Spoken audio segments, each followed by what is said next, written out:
પોતાના માટે નહીં, આ દેશ માટે ભગતસિંહના અમુક વાક્યો છે એ અહીંયા મારે એક કે બે વાક્યો રજૂ કરવા છે। એના વિચારો કેવા હતા?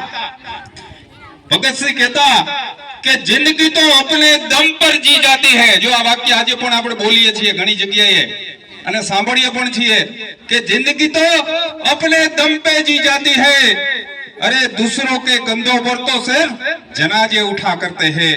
आवा विचारो 23 वर्षनो આપણો યુવાન ભગતસિંહ।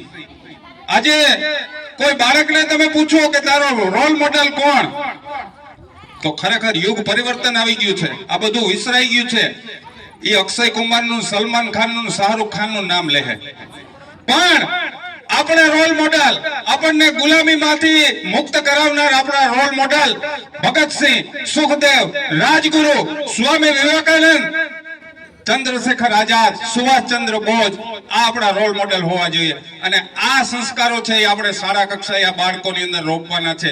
અને આવી સુંદર મજાની વાત, વધારે વાત ન કહેતા આપણે રજૂ કરીએ છીએ વીર ભગતસિંહ નાટક, જેની અંદર જલિયાવાલા બાગનો એક સીન છે।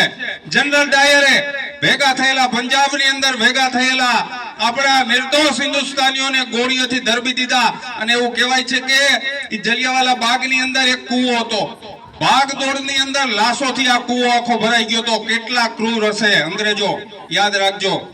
સાયમન કમિશનનો વિરોધ કરનાર લાલા લજપતરાય ઉપર લાઠીચાર્જ કરવામાં આવે છે અને લાલા લજપતરાયને ત્યાં મારી નાખવામાં આવે છે।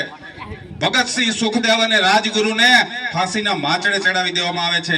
સુંદર મજાની આ કૃતિને આપણે વચ્ચે મજા આવે તો તાળીઓથી વધાવશું, પણ આ કૃતિનું અપમાન ન થાય એ માટે આપણે વચ્ચે ક્યારેય જગ્યા નહીં છોડીએ। તો પ્રસ્તુત છે